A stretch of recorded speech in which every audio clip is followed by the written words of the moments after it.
Olá, sejam muito bem-vindos a mais um estudo promovido pelo Centro Espírita Bezerra de Menezes, o Apóstolo do Bem. Se você ainda não é inscrito em nosso canal, inscreva-se. E não esqueça de clicar no sininho de notificações para poder receber um lembrete todas as vezes que um vídeo for lançado. Se puder também, compartilhe este vídeo e todos os demais vídeos com seus amigos e familiares que possam se beneficiar dos estudos que têm sido feitos pela casa. Muito obrigado e que Jesus abençoe a todos. Quanta luz!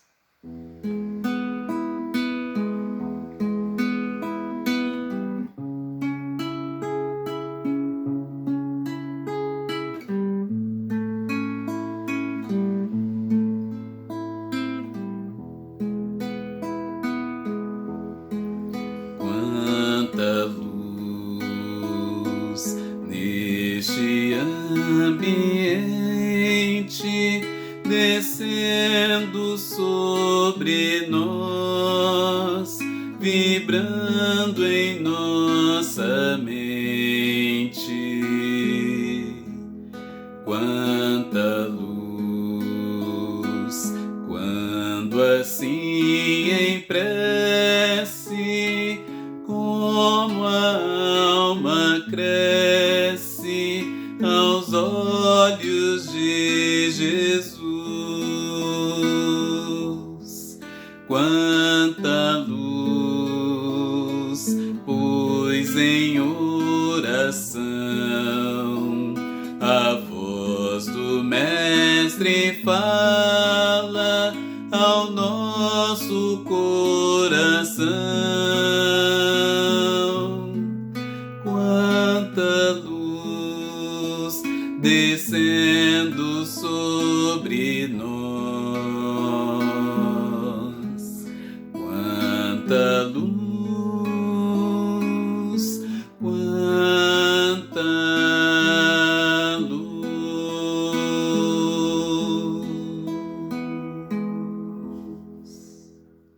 Querido Mestre Jesus, nós agradecemos por mais esta oportunidade do estudo. Possamos nós, neste domingo, mais uma vez nos reunirmos em Teu nome, de pensamentos e sentimentos elevados.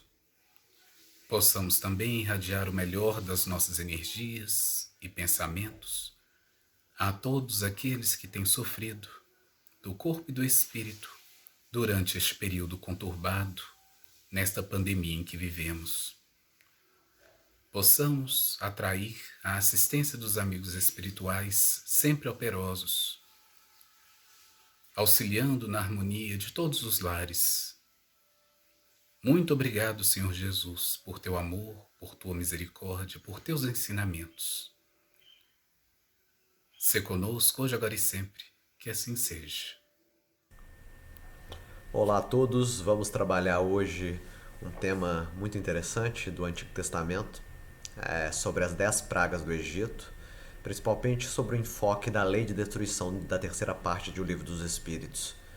Todos nós temos que passar por fases de renovação na nossa existência. Nos momentos atuais, com a presença da pandemia do Covid, nos mostra que há necessidade dos seres humanos alternarem o modo de existir e mesmo de ver-se dentro desse planeta chamado Terra. E aí nós temos que cada vez mais, a partir dos estímulos evolutivos do plano maior, que nos estimula a uma caminhada melhor e mais produtiva dentro desse planeta, alterarmos a nossa programática de trabalho por aqui. E aí, a nossa atividade no dia de hoje vai ser essa: tentar entender como esse simbolismo do Antigo Testamento remete sim a um processo de renovação interna do ser. Não é um fato ocorrido há milhares de anos, onde pragas são lançadas a um determinado povo, estimulando e mesmo sendo lido por eles como algo transtornante, algo debilitante, algo que destrói. Mas é tentar entender como funcionam essas 10 pragas dentro de mim. Como os estímulos, muitas vezes, da dor, do sofrimento, da limitação, da inibição, são perspectivas de entendimento mais ampliado, num processo educativo, dado pelo plano espiritual. E o quanto depende de nós entrarmos nessa linha mental de a encarnação no planeta Terra é um grande plano de educação. O rebelde é aquele que recebe uma determinada vida, mas luta contra ela. Nada contra a corrente. Ele se coloca no estado de manutenção dos padrões anteriores. E se a vida pede para ele o processo de mudança, ele se recusa terminantemente. E se acredita perseguido por Deus. E aí talvez o trabalho de hoje seja para quebrar essa nossa rebeldia. Se não temos as condições que imaginávamos durante a nossa infância, idealizações e sonhos na nossa vida, é porque o Pai Criador e os estímulos dados por esses seres superiores dentro do universo é para que nos desenvolvamos de uma forma mais ampliada e olhemos para o mundo e observemos esse espectro evolucional de forma mais aberta, diversa. Aí é a quebra desses paradigmas internos da materialidade, do olhar para a vida como alguém que espera retorno e gratificação em termos materiais.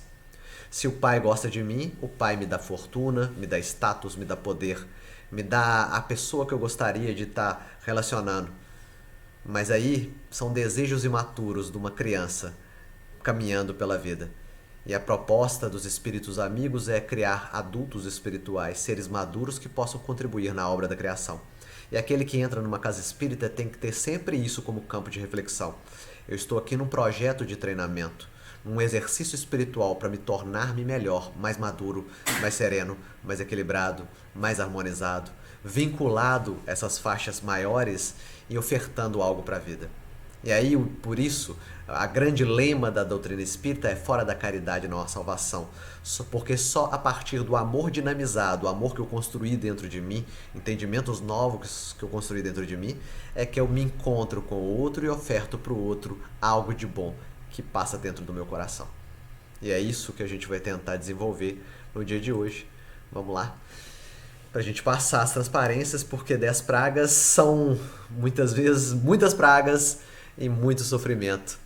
E aí a gente vai ter que ter um olhar mesmo da didática colocada no Antigo Testamento, que é uma didática mesmo de estímulo evolutivo para os seres caminharem de uma forma diferenciada. Porque a grande dificuldade que as pessoas têm no seu processo evolucional é não saber a hora certa de mudar. Elas esperam que haja um ponto de saturação, um processo de dor, que aquilo que ela começou a aprender e já está no estado ótimo, comece a decair. E o ser, como no dizer de Emmanuel, como Jesus, que evolui em linha reta, o que quer dizer isso? Quer dizer que não erra? Não. Quer dizer que ele sabe o momento que ele aprendeu algo e já sabe mudar a faixa para aprender uma coisa diferenciada.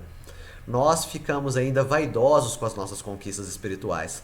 Nós ficamos vaidosos com as conquistas que fizemos no campo da matéria e não sabemos a hora certa de ascender novos voos espirituais. Então vou falar hoje sobre as 10 pragas do Egito, a partir de uma leitura da lei de destruição.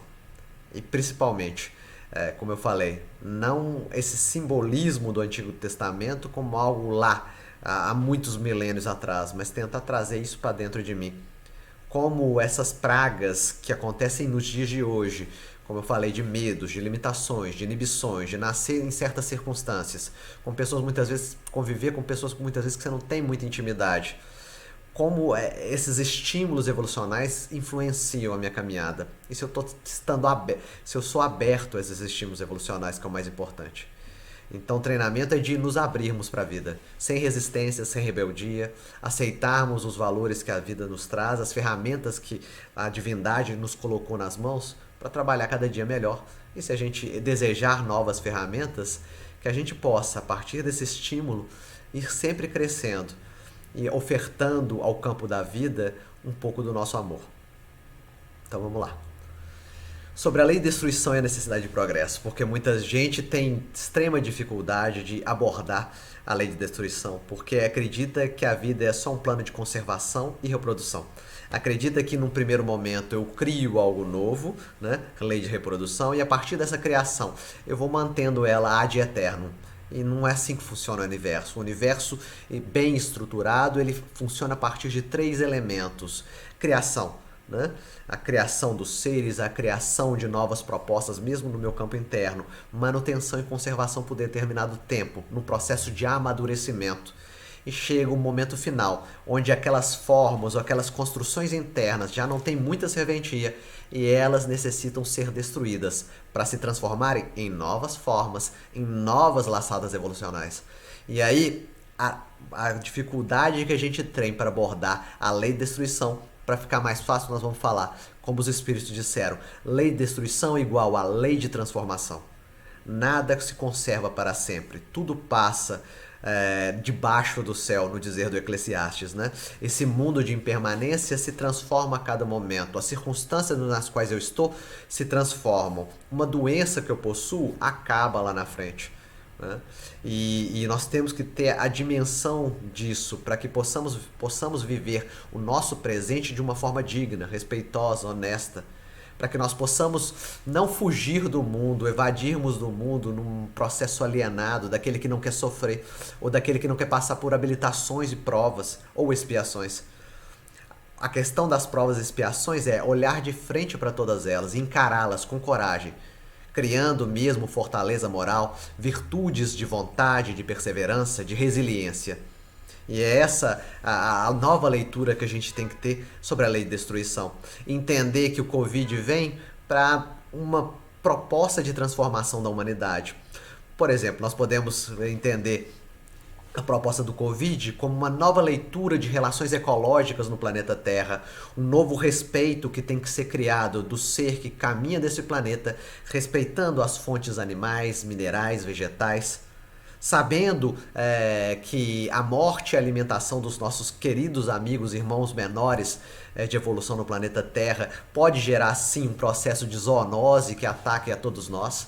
Então o nosso processo de conflitivo, desequilibrado, desarmônico, de destruição do mundo a partir do ataque à natureza gerou uma contrarresposta que pede para nós abertura mental, abertura de consciência, abertura de visão, para enxergarmos essas relações, nós dentro desse planeta que nos acolhe de uma forma mais equilibrada e harmônica.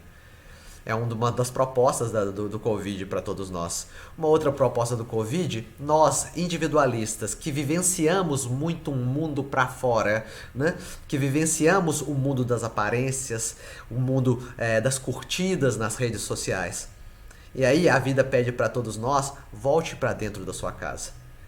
Relembrando mesmo a fala de Jesus antes do Pai Nosso. Retorna para dentro da sua casa interna e observa, reflete. Pensa em quem você é. E pensando em quem você é, se coloque da melhor forma dentro do campo da vida. E aí, a proposta do Covid também é uma proposta reflexiva. A proposta do ser que volta para casa e começa a pensar nos seus valores, no que tem de permanente e no que em sua vida passa e é transitório. E começa a valorizar, por exemplo, os contatos junto à família. Começa a valorizar as estruturas de comunicação fraterna, afetiva e amiga, mesmo à distância. E aí, o relacionamento se dá não em base de aparências, mas de essência. Porque se eu estou preso dentro de casa, limitado, e se eu busco outra pessoa a partir de uma rede social, de vídeo, que seja, a maior parte das vezes, quando eu estou nesse processo de reflexivo, eu busco pessoas queridas no meu coração. E crio relacionamentos mais saudáveis. Essa é a proposta e abordagem de uma pandemia que nos prende em casa. Cabe a nós sermos ou aquele que é humilde e aceita a proposta da vida para um processo de transformação, ou aquele rebelde orgulhoso que acredita que isso está tudo equivocado, que não tem motivo disso existir no plano da existência e que eu vou sair na rua mesmo e não tem problema e eu não ligo para ninguém, para as pessoas e para nada. É uma proposta, né? Cada um passamos por escolhas e aí nós vamos ver na lei de destruição e na 10 pragas isso. Eu escolho a forma como a praga me atinge. Ou eu me rebelo e endureço o coração como o faraó que a gente vai ver, ou eu me abro mentalmente e emocionalmente, para que a vida fecunde em mim novas sementes de amor. Sobre a lei de destruição e a necessidade de todos nós de progredir. 728. A destruição é uma lei da natureza? É necessário que tudo se destrua para renascer e se regenerar. Porque isso que chamais destruição não é mais que a transformação cujo objetivo é a renovação e melhoramento dos seres vivos. renovação e melhoramento, renovação do nosso campo interno, restrições que nos levem a uma outra abordagem da vida, um outro ponto de vista. Kardec e os bons espíritos enfatizam muito isso. Nós temos que mudar o nosso ponto de vista. Nós temos que nos enxergar agora como seres com uma história passada reencarnatória e como pessoas que convivem com o mundo dos desencarnados que está no nosso entorno. E aí, quando eu começo a enxergar em perspectivas mais ampliadas de entendimento de tempo e espaço, eu me coloco de uma forma mais harmonizada, mais humilde dentro do campo da vida. É isso que a gente tem que tentar cada vez mais visualizar.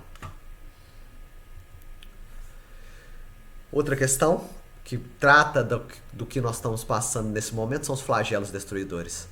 A necessidade dos flagelos destruidores, a necessidade de limitações, de restrições, de bloqueios muitas vezes para que as pessoas possam agir de forma diferente e pensar de forma diferente. É um processo de reeducação. E o processo de reeducação para criar homens novos passa num primeiro momento de desequilíbrio, até que a pessoa possa entender qual que é o projeto da espiritualidade superior e se engajar a essa nova proposta. Muitas vezes, vendo a proposta nova que se abre à frente, ficamos com medo de engajar. E mesmo retornamos aos padrões anteriores, como eu falei no processo de revolta e rebeldia. Mas nesses momentos a necessidade é de coragem, de entender que o mundo se transforma, as pessoas se transformam, os ambientes, as relações se transformam para um todo mais harmonizado, superior, em que o plano de regeneração chega ao planeta Terra. O plano de redenção humana já aponta no céu, apontando caminhos diferentes de entendimento dessa existência. 737. Com que fim Deus castiga a humanidade com flagelos destruidores? Para fazê-la avançar mais depressa, aquele ser que para no meio do caminho, a necessidade de um estímulo evolucional, para que ele continue caminhando. O estímulo evolucional muitas vezes se chama dor, sofrimento. É a fala do Cristo para Paulo de Tarso no caminho de Damasco. Paulo, não recalcitreis contra os aguilhões. Não vá contra esses estímulos da vida, muitas vezes doloridos, para que você evolua. Porque a dor evolução nos abre à frente novas propostas de crescimento.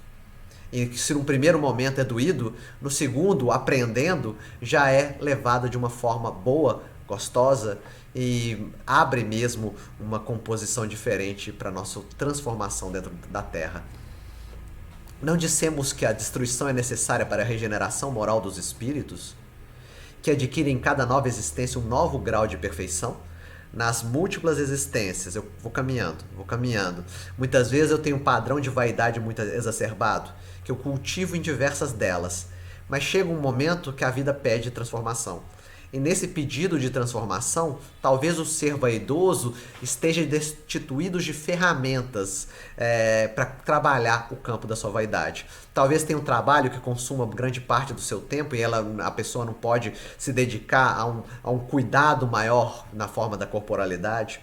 Talvez ele não tenha condições financeiras para o gasto com produtos de beleza, que seja, ou tratamentos que possa gerar essa conformação corporal mais vinculada a um padrão de beleza que desperta o campo da vaidade. E aí a vida vai nos trabalhando e nos colocando a partir das nossas dificuldades, vícios muitas vezes morais de diversas existências, a vida vai nos dando treinamentos novos para transformar esses vícios em qualidades. Transformar essa energia muitas vezes despendida e desgastada e desperdiçada numa construção viciante, numa virtude nova. É também o exemplo do Paulo. A cólera que ele possuía é transformada em energia de trabalho e ativação. É necessário ver o fim para apreciar os resultados. E aí, fim no sentido de finalidade. É necessário a gente nós sairmos de nós mesmos, olharmos toda a situação e vermos a finalidade daquele processo que estamos passando. A finalidade a médio e longo prazo. Nossas perspectivas são de curtíssimo prazo. Nós queremos para ontem, né? E como queremos para ontem, imaginamos que a vida tem que nos dar o que nós queremos agora. E não entendemos que muitas vezes o deixar de ter agora é uma conquista a médio prazo ou a longo prazo em outras coisas que eu começo a valorizar e começam a chegar para a minha vida. Aquele que perde muitas vezes uma remuneração financeira, uma gratificação maior do seu trabalho, ganha como prêmio a médio e longo prazo o amor da família, o convívio familiar mais ampliado. Porque talvez a promoção levaria ele a se ausentar de casa. E aí, no primeiro momento de quebra, corte dessa coisa que a gente queria tanto, nós ficamos frustrados. E nessa frustração nos rebelamos. E a perspectiva é abrir. Se a vida está me mandando, o porquê que me manda? E qual que é a habilidade que eu tenho que adquirir nesse processo de treinamento? Só julgais essas coisas do vosso ponto de vista pessoal. E mesmo a nossa relação com Deus é levada no campo da pessoalidade. Nós acreditamos que Deus coloca desafios na nossa frente porque Ele quer nos castigar, porque Ele não gosta da gente. E não, Ele coloca para que nos transformemos como seres humanos. Ele quer que nós amadurecemos, que nós cresçamos. E os chamais de flagelos por causa dos prejuízos que vos causam. Mas esses transtornos são frequentemente necessários para fazer com que as coisas cheguem mais prontamente a uma ordem melhor. Desequilíbrios aparentes, o Leon Denis fala muito disso. Desequilíbrios aparentes, mas se forem olhados com mais carinho, é uma ordem, um caos ordenado, que remete a novas composições de equilíbrio logo à frente. Necessários para fazer que as coisas cheguem mais prontamente a uma ordem melhor, realizando-se em alguns anos o que necessitaria de muitos séculos. Adiantamento de processo, tratado de eficácia. A nossa passagem pelo planeta Terra também é uma busca da eficácia, da eficiência, de estar dentro do planeta Terra com uma projeção e uma programação espiritual específica e tentar implementar ela nessa existência mesmo, não deixar elementos para a próxima. É claro que nós, na nossa programação espiritual, temos programação de curto prazo numa existência, programação de médio prazo, 5, 6, 7 existências, e programação de longo prazo, de 10, 15, 20, 50 existências. E aí, o nosso trabalho hoje é no curto prazo, mas sempre ampliando e visando esse objetivo maior do médio e do longo prazo. É algo que a gente tem que abrir também o nosso campo de visão. A vaidade que eu tenho, o orgulho que eu tenho, o egoísmo que eu tenho, é trabalho para inúmeras vidas. Mas eu tenho que começar agora, desbastando já esse vício e transformando o egoísmo em um processo de amor, de carinho, de afeto, de não querer só para mim, mas ofertar para o outro também alguma coisa. Vamos lá. Para a gente caminhar, são exercícios espirituais pelos quais nós passamos na Terra. Os flagelos não seriam igualmente provas morais para o homem, pondo às voltas com as necessidades mais duras? Por isso, o obstáculo a ser suplantado da figura, né? O abismo que muitas vezes nós temos que pular, né? A partir de um estado. E aí, se você for pensar num abismo desse a ser suplantado, nós vamos pensar de um ser que tem que ter força nas pernas para adquirir impulso. Força nas pernas que adquiriu a partir de exercícios diários. É toda uma construção para suplantar uma montanha dessas, para superar esses desafios existenciais. São estratégias criadas para construir um ambiente de vida melhor. Se eu tenho dificuldades em família, culto no lar, água fluidificada, prece à noite e de manhã, transformando um ambiente familiar em outro ambiente. Se o ambiente está perturbado, um segundo momento pode estar melhorzinho. E vai caminhando, aos poucos, com constância, regularidade. O ser que quer trabalhar junto ao cristianismo, num processo de construção de amor dentro de si, tem que pensar na regularidade e na perseverança. E de não se colocar como na expectativa de ser entendido pelo próximo. Trabalhar, sempre. Os flagelos são provas que proporcionam ao homem a ocasião de exercitar a inteligência, de mostrar a sua paciência e sua resignação ante a vontade de Deus. Então, a ser trabalhado na pandemia, né? Inteligência, né? Se a ciência do mundo fala que eu tenho que usar máscara e álcool gel, eu uso máscara e álcool gel, porque a ciência do mundo aponta para isso. De mostrar sua paciência, né? Tá demorando demais, eu tô cansado já de ficar dentro de casa. Paciência. Tá difícil, mas eu construo um campo de paz interno, que eu fico dentro de casa querendo sair, mas ao mesmo tempo eu fico harmonizado dentro de casa, não me desequilibro toda hora pensando que eu tenho que sair. E sua resignação. Se eu estou passando por necessidades e não tem jeito de eu mudar nada, eu aceito. Ante a vontade de Deus, ao mesmo tempo que Ele permite desenvolver os sentimentos de abnegação e desinteresse próprio, e de amor ao próximo, se ele não for dominado pelo egoísmo. Porque também nesses momentos difíceis tem esses dois movimentos de vida. Ou a pessoa cada vez mais recrudesce no egoísmo e quer tudo para si, ou ela se torna altruísta, caridosa, ela quer ofertar para o outro uma mensagem de carinho e de amor diferenciada. Então, para a gente entender essas 10 pragas, entendendo a lei de destruição, que é uma lei de transformação, entendendo que são estímulos espirituais do mundo superior para que os seres parados, rebelados, revoltados e muitas vezes estagnados possam continuar a caminhar, nós vamos ler, a partir do Antigo Testamento, essa imagem simbólica do Antigo Testamento, como o povo do Egito e o povo de Israel precisou ser estimulado para uma nova conformação de vida. E qual que era o contexto ali? O contexto é, o povo de Israel queria sair ali da terra do Egito para buscar a terra prometida. E para isso tinha dois companheiros que intermediavam esse processo de libertação junto ao governo egípcio. Arão, né? O irmão de Moisés e o próprio Moisés. E os dois sempre iam buscar o faraó para tentar libertar esse povo do Egito, falando que se o povo de Israel não fosse libertado do Egito, haveria pragas ali no ambiente e não seria bom para nenhuma das partes. Só que o faraó, sempre que ouvia essa demanda de Moisés e Arão, endurecia o coração logo à frente. Talvez no primeiro momento até, pode ser, talvez, mas mais à frente, em todas essas passagens, nas 9 primeiras pragas, ele endurece o coração, e nesse endurecimento do coração volta atrás no estado de rebeldia, de revolta, de não aceitar os novos fatores da vida que pedem o campo de libertação. É esse o simbolismo. Eu endureço o meu coração e não aceito que a vida mudou. Eu não aceito que eu estou na pandemia, mas tem que aceitar porque tem uma pandemia. Né?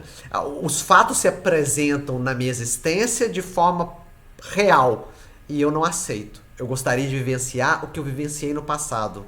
A glória, o esplendor, o orgulho, o egoísmo. Só que a vida pede novas formas de entendimento e novas formas de participação dentro do mundo. E aí, as 9 pragas são os processos descristalizadores do meu plano interno. Um ponto cristalizado dentro de mim tem que ser quebrado, transformado. O meu orgulho enquistado tem que ser quebrado, transformado. E o orgulhoso, muitas vezes, só tem um remédio possível, o remédio mais radical, que é a humilhação. Porque o orgulhoso que é humilhado tem uma perspectiva de abertura de se tornar-se humilde. E aí essas grandes provas, esses grandes tormentos servem para o ser que se abre e começa a entender grandes movimentos do mecanismo evolucional. Então as 9 primeiras pragas são desse modelo de alertiva. A 10ª é especial porque é uma compulsória. Porque o Pai Criador, a partir da presença de Moisés e Arão, nem se dispõe a relatar que vai acontecer a morte dos primogênitos. Ele já vê que o coração do faraó é endurecido e aí de forma compulsória ele entende que é assim um processo de revolução, de transformação e vai mudar sim porque é necessário mudar. A lei evolucional funciona dessa forma e aí funciona no padrão que a gente lê lá na Lei de Progresso das revoluções. O nosso processo contínuo e crescente é de evolução, mas se eu paro no meio do caminho e me recuso a caminhar sempre, chega um momento que a vida fala pra mim assim, revolução. É hora de transformar tudo de forma rápida, porque você ficou muito pra trás. E é hora de te impulsionar pra frente. E aí a vida vai te incomodar no que você gosta mais, a morte do primogênito, que a gente vai estudar mais à frente. Vai te incomodar no que você mais ama para que você possa se movimentar. Vai retirar o que você mais ama. E aí nós vamos tentar trabalhar essas 10 para vocês começarem a compreender. Primeira delas, água em sangue. Transformar as águas do rio Nilo em sangue. Né? A segunda, as rãs. A partir da transformação da água em sangue, a morte dos peixes do rio Nilo. A partir da morte dos peixes do rio Nilo e da água em sangue, as rãs saem das águas, invadem as terras e invadem as casas dos egípcios. Terceiro momento. A partir desse processo também de apodrecimento das águas, o surgimento do terceira e quarta de piolhos e moscas, pequenos bichos que acabam também invadindo o povo do Egito. Mais à frente, Piolhos e moscas refletem também na construção da peste e na morte dos rebanhos. Infectam esses rebanhos que auxiliam lá no arado, na construção da parte da agricultura dos egípcios, e mata esse rebanho. Mais à frente ainda, também as mesmas moscas, piolhos, também infectam os humanos e geram neles feridas purulentas. E aí, nesses 6 primeiros, se fecha o primeiro ciclo de destruição do ser cristalizado. Nós vamos trabalhar isso também no campo interno nosso. Mas aí se abre, como a rebeldia é muito grande e não há transformação, se abre as 3 propostas outras, né? Aí surge, a partir desse processo de não mudança, uma chuva de granizo, uma chuva de pedras. Uma chuva de pedras que destrói as lavouras nascentes. Não satisfeito com isso, atrai também uma nuvem de gafanhotos. Porque além da chuva de pedras que destroem essa planta que está crescendo, também a destruição das lavouras já prontas para colheita que os gafanhotos comem. Mais à frente, na 9ª praga, e aí o povo do Egito ainda se mantém firme, inflexível contra a libertação do povo de Israel, as trevas, a ausência de luz. O total plano de retirada, né? De desconstrução, de não enxergar nada. E aí nós vamos lembrar também da passagem do Paulo no caminho de Damasco. Ele precisou ser cegado para começar a observar a vida em outras perspectivas. Eu passo por um processo de cegueira para que eu possa observar o mundo de outra forma, utilizando os meus outros sentidos, né? E aí as trevas têm essa finalidade para culminar na grande síntese de todas essas dificuldades, que é o processo de mudança obrigatória, que é a morte dos primogênitos, do que eu mais amo. Bom, vamos começar o nosso trabalho então, né? Vamos lá. A primeira praga, água em sangue. E aí, quem estudou um pouco de história antiga sabe a importância do Nilo para o povo do Egito. O Nilo, a partir das suas cheias, permitia todo o processo de vida dentro do Antigo Egito. Porque o Nilo se enchia de água nas suas cheias e na hora do retorno das águas ele deixava tudo adubado, todos aqueles solos adubados, e era só jogar a semente que a semente crescia. Então, o símbolo do Nilo é de vida, de prosperidade, de fertilidade e abundância. O Nilo proporciona tudo para o povo do Egito. O Nilo proporciona o alimento a partir dos peixes. O Nilo proporciona esse processo de irrigação natural, onde a plantação dava em alta produtividade. E aí nós podemos imaginar como a primeira praga é água em sangue, né? A transformação desse elemento vital, a água, que representa a vida, em sangue, que é muitas vezes vinculado com a morte. E aí nós vamos lembrar também, principalmente na leitura do povo de Israel, que o sangue estava vinculado à morte e à oferta dessa morte lá no Templo de Jerusalém, a partir do sacrifício. E o sacrifício diz-nos o quê? Em termos de um ser que está se trabalhando no campo da religiosidade. No Templo de Jerusalém, o sacrifício representava: eu mato um animalzinho, eu oferto o sangue dele e eu sinto que os meus pecados foram perdoados. Num processo mesmo de aparências exteriores. E aí é uma verdadeira representação da morte, porque o ser que acredita que vai resolver sua vida resolvendo fatos externos e não se resolvendo internamente, sacrifica para as aparências do mundo, mas não sacrifica os seus vícios internos, as suas limitações, os seus desejos incontidos, que é o verdadeiro sacrifício, o sacrifício agradável a Deus, segundo a codificação. E aí, no dizer lá do Êxodo, no capítulo 7, o Senhor disse a Moisés: dize a Arão, toma tua vara e estende a mão sobre as águas do Egito, sobre os seus rios, sobre os seus canais, sobre as suas lagoas e sobre todos os seus açudes, para que se transforme em sangue. E haverá sangue por toda a terra do Egito, até nas vasilhas de madeira e de pedra. Né? Um processo de destruição do que eles conheciam de vida e abundância de vida, para que eles possam observar o mundo de outra forma. Eu destruo elementos externos, muitas vezes, num processo de desencarne em família, ou num processo de adoecimento, num processo mesmo de dificuldades extremas no campo externo. Para quê? Para que eu tenha um momento de olhar para dentro de mim e entender que a verdadeira vida surge dentro de mim. Aí o Emmanuel gosta muito de brincar com esse conceito de vida e morte. Ele fala que tem muita gente no planeta Terra que é morto, não é vivo. E que tem muita gente lá no plano espiritual que tá vivo sim. E tá vindo da comunicação para tentar melhorar. E nós caminhando no planeta Terra como mortos zumbis, e aí esse simbolismo do zumbi, né? O zumbi é aquele que só caminha alienado, estático dentro do planeta Terra, sem vivenciar os padrões de melhoramento e construção, na construção da afetividade, do amor, do respeito aqui dentro. E aí nós somos muitas vezes zumbis, inscritos numa rotina diária de trabalho, de aparências externas, de agradar os outros, de ser bonzinho. Só que nós não transformamos esse nosso grande campo interno, que é o reino de Deus que está sendo construído junto ao nosso coração. E aí essa brincadeira de vida e morte ali no Antigo Egito é interessante. Eu retiro de você o símbolo da sua vida, o Rio Nilo. E a partir da retirada da vida material, biológica e física nesse planeta, o símbolo do Nilo, olhe para vidas mais ampliadas em termos espirituais. Não se prenda ao sangue da morte que agora contamina o Rio Nilo, mas olhe mais ampliadamente que além do Rio Nilo há outros rios, em outros locais, com mais abundância e mais fecundidade, outros planos, outras dimensões e outras construções. É uma perspectiva de quebra de construções internas, de vinculações e apegos demasiados a regiões, a pessoas, a circunstâncias específicas, criadas muitas vezes na nossa mente do que seja vida. Porque nós elegemos o que nós consideramos vida, o que consideramos morte. Como eu falei, muitas vezes, para o egoísta, ter algo é vida e não ter é morte. Para o ser espiritualizado, ter vida é fazer a caridade.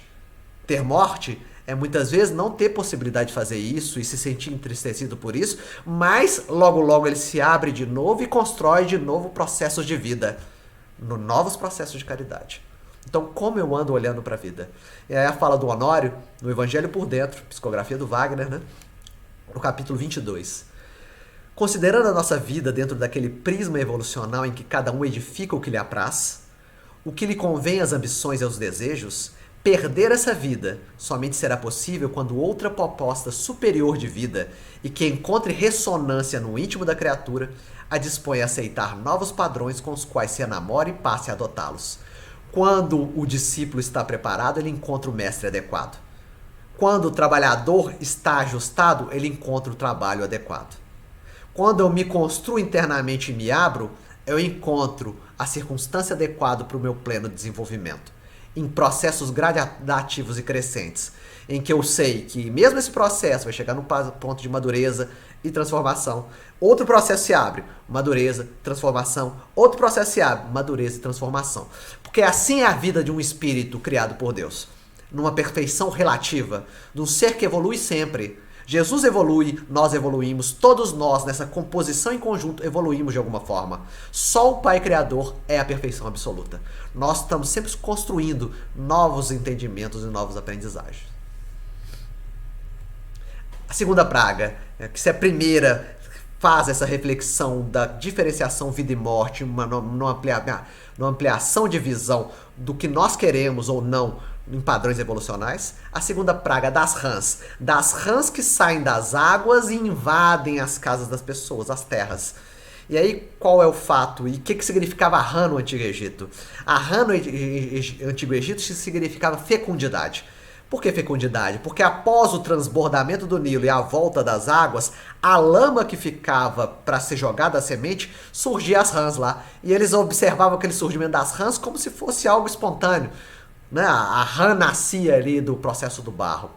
E aí, então, o simbolismo da rã no Antigo Egito é o da fecundidade, da ressurreição, do ser que muitas vezes no estado de lama ressurge e surge muitas vezes da matéria, do nada. E aí, então, o simbolismo das rãs que buscam as terras para se mostrarem à população do Egito é hora de renovação, de ressurreição, de transformação. Hora de olhar de forma diferenciada. O mundo clama por mudanças. Né? É um gritar no ouvido da criatura. Tá na hora de transformação. Depois o Senhor disse a Moisés: mandarão estender a mão com a vara sobre os rios, sobre os canais e sobre os açudes, para fazer subir rãs sobre a terra do Egito. Arão estendeu a mão sobre as águas do Egito e subiram rãs que cobriram a terra do Egito. Do Êxodo 8, 5, 6. E aí, ressurreição e renovação. E aí eu destaquei um trecho de Kardec que fala da luta de renovação. Nós passamos por renovação por um processo de luta. Numa dialética constante de eu aprendo, eu amadureço a partir de uma luta de superação, de perseverança, de construção. E como eu falei, chega um momento que eu tenho que adquirir e trabalhar novas lutas, em novas propostas. Um mundo que não para. Um ser que carrega a bola gigante morra acima, porque sabe que tem condições de levar ela morra acima. E não se sente desanimado na caminhada e busca esse processo constante de renovação. Fazer-se uma nova criatura é difícil, porque o desânimo e o desalento muitas vezes nos ataca. Esses bichinhos que corroem as nossas estruturas, nos levando a processos depressivos e de tristeza. E cada vez mais nós temos que criar na nossa mente a perspectiva ampliada de tempo de um ser que se entende em caminhada sempre. E se os equívocos, as dificuldades e as quedas se reproduzem novamente no meu caminho, eu tento superá-las de forma diferenciada. Eu tento estratégias distintas. Eu me coloco diante da vida. Eu assumo minha vida. Porque uma das grandes dificuldades que nós estamos tendo é nós não assumimos a nossa vida. Se eu quero algo, eu busco com perseverança. Se eu quero me transformar internamente, eu busco fazer isso a partir de estratégias de vida. A partir de diários espirituais, a partir de meditação, de oração, de prece. E aí eu consigo mudar algo. Porque se muda trabalhando. Né? Lei de trabalho impera nesse processo de mudança. Então, ressurreição e renovação. A luta é sempre necessária ao desenvolvimento do espírito. Só à custa de sua atividade que o espírito adquire conhecimentos, experiência e se despoja dos últimos vestígios da animalidade. Mas nessa ocasião, a luta de sangrenta e brutal que era, se torna puramente intelectual. O homem luta contra as dificuldades e não mais com seus semelhantes. Então a luta se transforma em algo natural do meu plano existencial. A renovação não se torna sofrida. O novo que chega não me abala tão mais.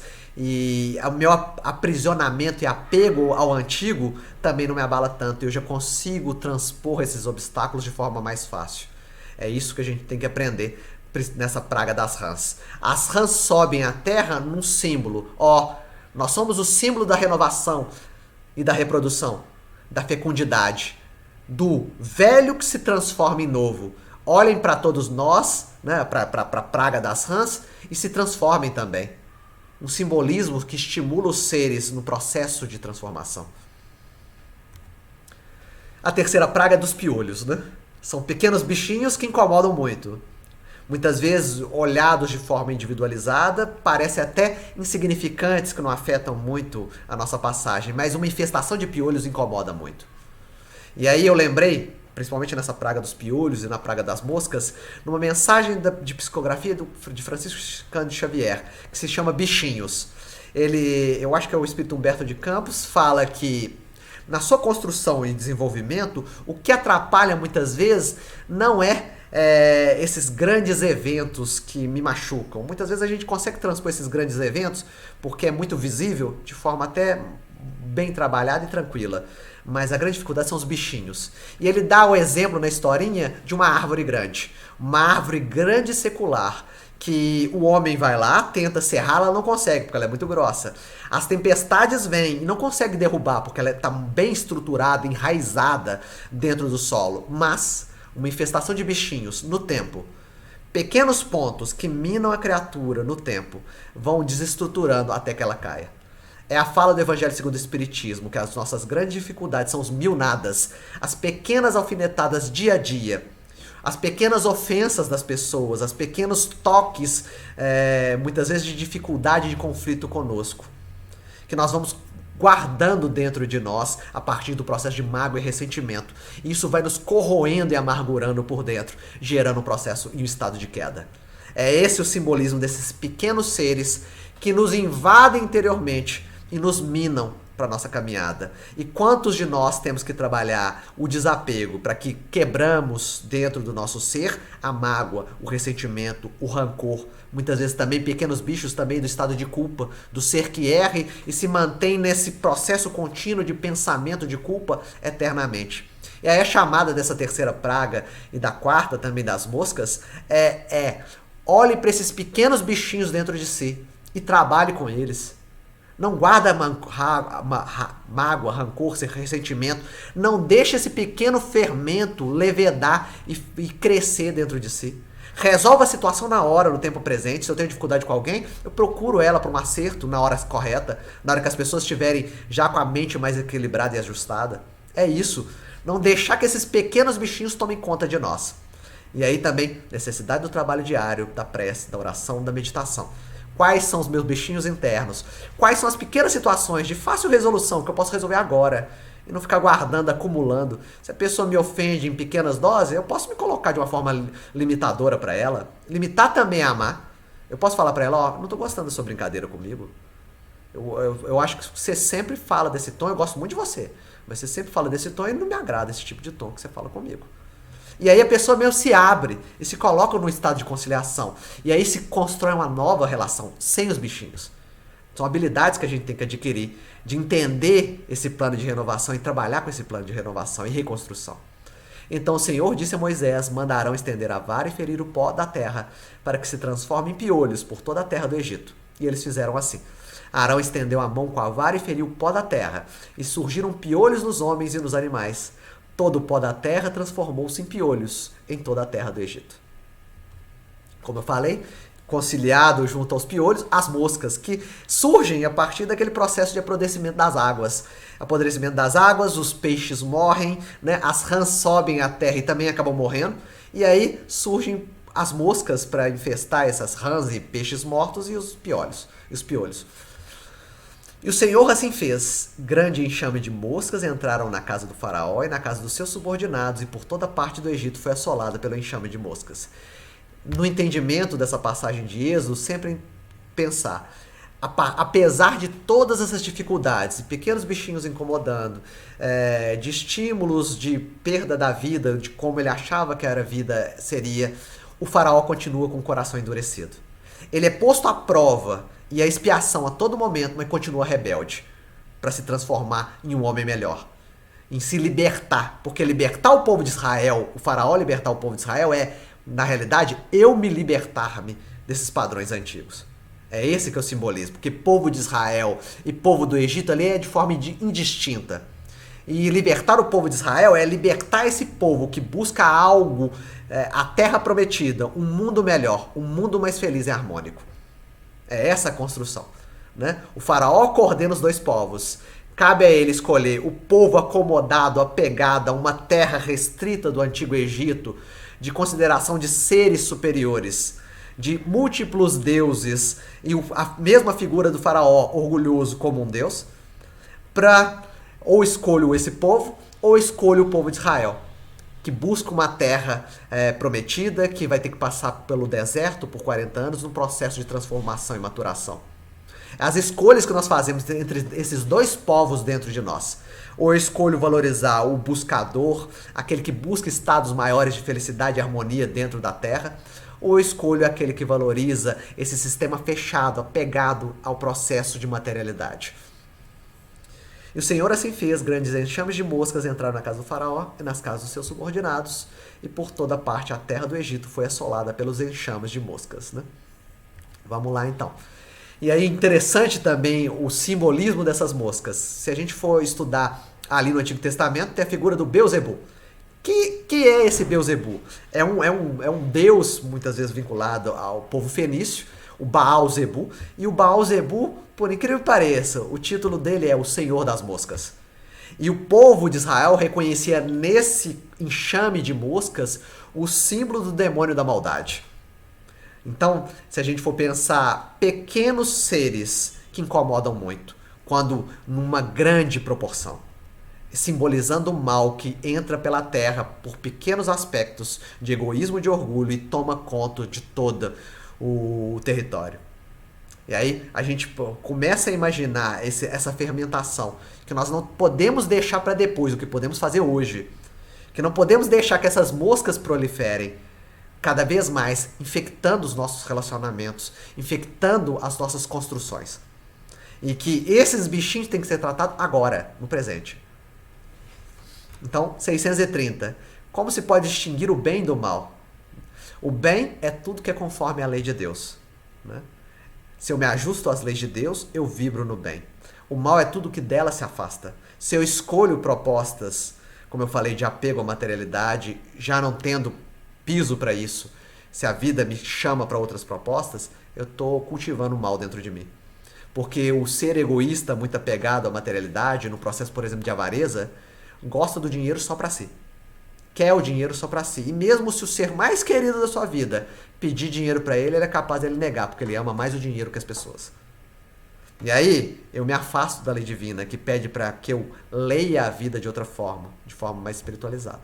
Assim, fazer o bem é proceder de acordo com a lei de Deus. Fazer o mal é infringir essa lei, né?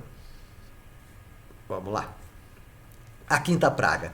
Depois do surgimento de moscas e piolhos, acaba infectando o gado, né? E acaba levando o gado ao desencarne, à morte, né? E aí nós vamos ver que o que serviu o gado ali no Antigo Egito? Muito para as lavouras, né? Para puxar o arado, para também semear a plantação. É interessante que toda essa primeira parte remete muito à parábola do semeador de Jesus, né? A necessidade de criação de um campo adequado para recebimento da semente de amor. E aí você vê que a desconstrução dentro do povo do Egito é destruição desses terrenos semeáveis. Destruição a partir de um rio contaminado, destruição pela morte de peixe, apodrecimento, surgimento de moscas e piolhos. E agora, aquele que trabalha junto à terra arando e construindo um piso diferente para semeadura e mesmo para fertilização também morre. A retirada desses valores para que eu possa, ao mínimo, observar, ó, meu terreno não anda sendo muito bom, não. E as sementes que eu ando recebendo nesse terreno não são adequadas. Então, para novas sementes, novos terrenos, novo trabalho na terra. E aí, para novo trabalho na terra, morte do trabalho antigo. A mão do Senhor cairá sobre o seu gado que está no campo, sobre os cavalos, sobre os jumentos, sobre os camelos, sobre os bois e sobre as ovelhas. Haverá uma peste terrível, mas o Senhor fará distinção entre o gado de Israel e o gado de Egito. E de tudo que pertence aos israelitas, nada morrerá. Porque nesses processos todos, o grupamento de Israel é poupado. E o grupamento dos egípcios é cada vez mais destruído internamente para que possa libertar o povo de Israel. É essa construção mesmo interna desses dois povos brigando internamente, as minhas perspectivas positivas de encontro com a felicidade e de harmonia dentro do universo, e a outra materialista, apegada a um modo de ser, a um modo de entender a vida egoísta e orgulhoso. E aí a briga entre os dois exércitos, é óbvio que as leis da vida vão privilegiar aquele que busca as melhores soluções em termos evolucionais, para que o ser possa valorizar cada vez mais isso e se expandir dentro da vida. A sexta praga, então, também consequência das anteriores, é as feridas nas pessoas, né? Acaba ferindo também a corporalidade, acaba machucando em termos corporais.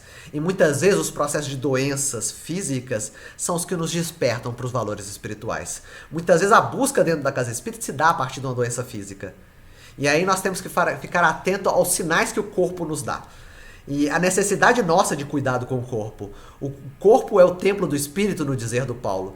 É o grande receptáculo do espírito que nos permite evoluir espiritualmente no planeta Terra. E cada vez mais temos que ter essa perspectiva também de cuidados corporais. E aí cuidados corporais, uma dietética saudável, exercícios físicos, tudo isso também a terceira revelação nos propõe. Se a gente for pensar no Evangelho segundo o Espiritismo, cuidar do corpo e do espírito, no capítulo 17, também há essa fala. Cuide do seu corpo. Desenvolva-se corporalmente também. Faça exercícios físicos, coma direito. Para quê? Para que você tenha uma permanência maior no planeta. Para que essa vida seja bem aproveitada. Porque também o ser com uma corporalidade sadia se coloca diante do trabalho de uma forma mais entusiasmada, de uma forma mais harmônica. E aí nós temos também que valorizar isso. E aí na praga dos egípcios atinge o quê? Feridas no corpo. Para a pessoa acordar também, valorização do corpo, mas não apego ao corpo, que é diferenciado. O apego ao corpo, nessa composição das feridas, abre perspectivas novas. Porque o ser apegado ao corpo, quando ele vê que o corpo é só o corpo, né? Ele começa a pensar de uma forma diferente. É a perspectiva do Buda, né? Quando ele sai do palácio dele, onde ele era confinado por seu pai, e sai à rua, ele vê morte, doença, envelhecimento, destruição, ele fala, ó, o mundo não era o que eu pensava. E além desse mundo de corporalidade, prazeres e gozos, há algo superior que eu tenho que buscar para entender. Eles pegaram cinza do forno e apresentaram-se diante do faraó, e Moisés espalhou para o alto. E tumores que se rompiam em feridas infeccionadas começaram a aparecer nos homens e no gado. Vamos lá então. A 7ª praga, saindo desse ciclo inicial de destruição desse plano mesmo de subsistência, de agarramento e apego ao planeta Terra, nessa destruição de terrenos, a continuação de destruição de terrenos, agora a partir de uma chuva de granizo. Quando Moisés estendeu a mão com a vara para o céu, o Senhor enviou trovões e pedras. Os raios caíram sobre a terra e o Senhor fez chover pedras sobre a terra do Egito. Pedras, granizo, destrói tanto as colheitas já maduras como as colheitas também em nascimento. Nós vamos ver que essa chuva de granizo está conciliada à praga dos gafanhotos que está à frente. Os gafanhotos comem preferencialmente aquelas plantas que já estão viçosas, no ponto de colheita. A alimentação de agora. Já o granizo, além de destruir isso, também destrói lá na raiz, lá, na hora que está no crescimento, aquele pequeno brotinho. E talvez pode ser lido por nós nessas perspectivas nossas de renovação, trabalhadas nesse primeiro movimento de vida. Eu quero mudar. E aí eu me coloco no estado de renovação e transformação, mas eu não tenho um terreno adequado para receber essa planta de renovação e eu desisto facilmente. Eu desistindo facilmente, acontece o quê? Chuva de pedras, destruindo por completo a terra, essa semente que viceja, para novas construções logo à frente, para eu acordar que o estado de renovação de um ser é necessário perseverança. A planta não cresce da noite para o dia. A planta é um processo de construção. Nas parábolas de Jesus, numa construção diária, a parábola da semente no Evangelho de Marcos fala sobre isso. A parábola da semente nos coloca, é um trabalho diário do agricultor que sai a campo, combate pragas, alimenta a partir de um processo de irrigação e espera que o Senhor dê a colheita. É essa a perspectiva de uma chuva de granizo. Eu ainda, muitas vezes, implemento essa primeira semeadura de uma forma apressada, muitas vezes temerária. A planta cresce mais ou menos e para a destruição dela vem uma chuva de granizo, porque ela não tem fortaleza nenhuma, ela não tem raiz nenhuma. Para que eu possa entrar num outro estado de renovação, treinando em mim resiliência, perseverança. Renovar é isso, perseverar sempre. Então, quando Moisés estendeu a mão com a vara para o céu, o Senhor enviou trovões e pedras, os raios caíram sobre a terra e o Senhor fez chover pedras sobre a terra do Egito.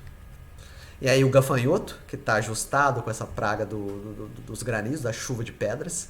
Então Moisés estendeu a mão com a vara sobre a terra do Egito, e o Senhor trouxe um vento oriental sobre a terra durante todo aquele dia e toda aquela noite. E quando amanheceu, o vento oriental trouxe os gafanhotos.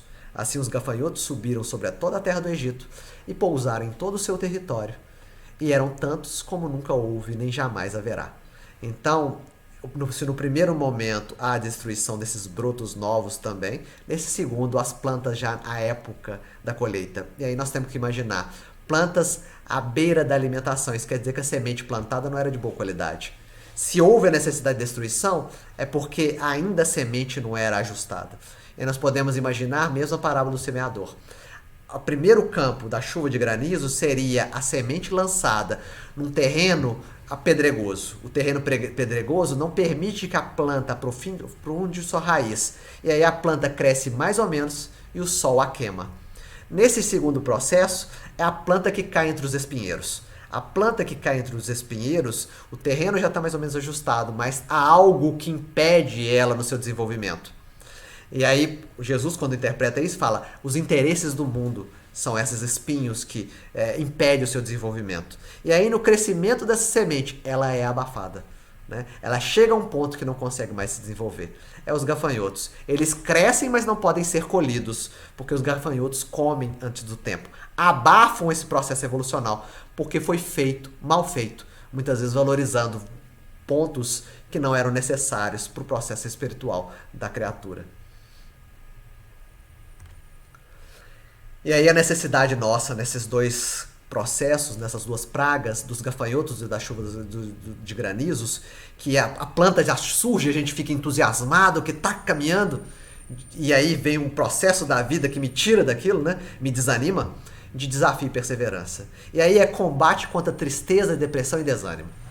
O trabalhador no campo do voluntariado espírita tem que ter sempre perseverante. Tem que saber que tem dia que não vai dar, em termos nossos observacionais, a partir do nosso ponto de vista, tudo certo dentro da atividade. E aí a perspectiva é, persevera. Você não sabe o que a vida está querendo te informar. Entende nesse aparente fracasso um sucesso, um processo de aprendizagem. Querer é poder, no dizer de Leon Denis. O poder da vontade é ilimitado. O homem consciente de si mesmo, de seus recursos latentes, sente crescer em suas forças, na razão dos seus esforços. Então, uso da vontade, implementação da determinação, saber quais são os meus objetivos, qual é a minha construção, utilizar as forças e os instrumentos adequados para caminhar cada vez mais de forma adequada dentro da vida. Se eu quero desenvolver um campo de menos egoísmo, a prática da caridade.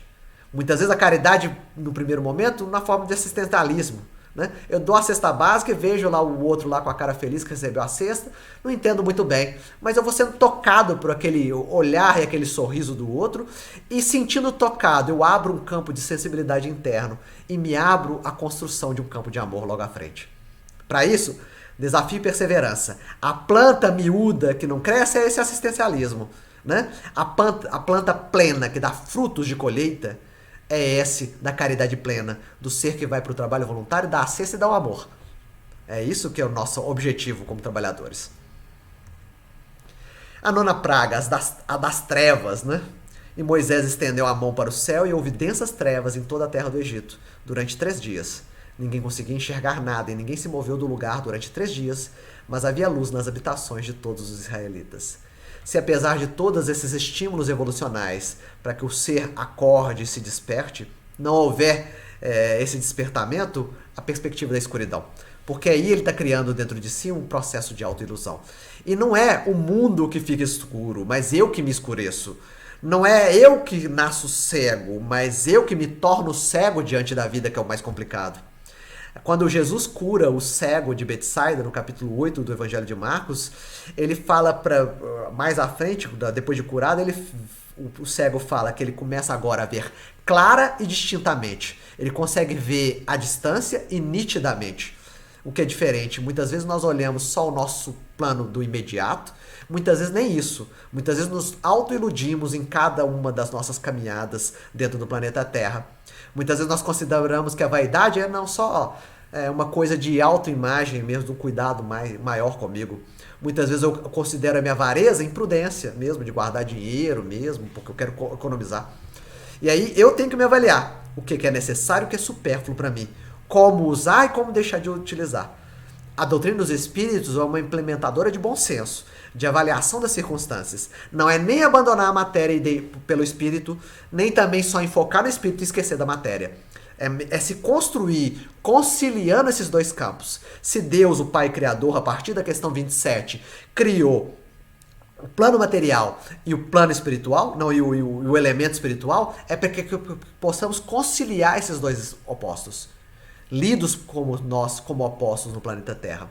E aí a praga das trevas sempre é isso. Eu me cego por determinado tempo para que depois, chegando à luz, eu veja de forma mais clara e distinta. Moisés estendeu a mão para o céu e houve densas trevas em toda a terra do Egito durante 3 dias. Ninguém conseguia enxergar nada e ninguém se moveu do seu lugar durante 3 dias, mas havia luz nas habitações de todos os israelitas. Cegueira e autoilusão são os fatores dessas trevas, né? Trevas internas, né? O conhecimento cristão, e aí o que nós estamos fazendo aqui hoje, é um processo de iluminação, de olhar, é um processo de jogar luz sobre as circunstâncias da minha passagem no planeta Terra. O conhecimento cristão, quando penetra o âmago da criatura, torna-se uma claridade que vence as resistências das sombras egoístas que teimam por perdurar. Como consequência, impõe a necessidade de renovação interior, vencendo as paixões que ferreteiam o caráter e atormentam os sentimentos. E aí, muitos seres se cegam a partir do egoísmo. Colocam vendas nos olhos porque querem olhar só determinadas coisas na vida. E aí o conhecimento, tanto esse instrucional que a gente está falando, como o autoconhecimento, cada vez mais ilumina as sombras, mostrando outras perspectivas de evolução para o ser na sua caminhada. A 10ª praga, a última delas, a compulsória, que Moisés e Arão nem vão avisar o faraó, porque já teve as 9 outras oportunidades. E aí chega o momento de definição, que não tem jeito mais de protelar a mudança. Nós lembramos daquela frase dos dias de hoje, aqueles que procrastinam as coisas, né? Aqueles que se mantêm no estado de inércia, imobilidade, de forma consciente. Muitas vezes deixando de fazer algumas atividades, e a necessidade se põe em movimento. E aí, uma necessidade de uma prova forte. Matar o primogênito, matar o que eu mais amo. E muitas vezes o egoísta ama mais o quê? A si mesmo. Então, é matar a si mesmo, é matar o homem velho. Matar o homem velho se transformando em bases novas, num homem novo. É uma imagem mesmo de transformação, de reconstrução. Abandonando tudo que já foi, não. Relendo tudo que já foi em bases mais ampliadas de amor e de caridade. Revendo os vícios que tinha, agora em base de virtude. Uma construção de virtudes dentro de si. Então a 10ª praga, morte dos primogênitos. Depois disso, Moisés disse ao faraó: assim diz o Senhor, à meia-noite atravessarei o Egito, e todos os primogênitos da terra do Egito morrerão, desde o primogênito do faraó, o herdeiro do seu trono, até o primogênito da escrava que trabalha no moinho, e todos os primogênitos dos animais. A morte do ego adoecido, né? Para o surgimento do homem novo. Depois de todas essas chamadas que a vida nos traz, a perspectiva de um novo nascimento de nós, como seres novos. A meta do egoísta, né, desse que se aprisiona e ama a si mesmo, e por isso tem que matar a si mesmo para que possa ressurgir em outras bases, é o gozo pessoal, perturbador, insaciável, porque oculta a insegurança que se realiza através da posse, com que pensa conquistar relevo e destacar-se no grupo, nunca imaginando a ocorrência terrível da solidão e do desprezo que passa a receber, mesmo daqueles que o bajulam e o incensam.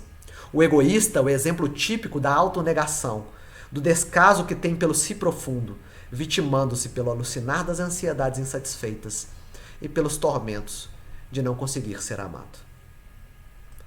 E o nosso aprendizado é de desconstrução desse homem antigo na formatação de um homem novo.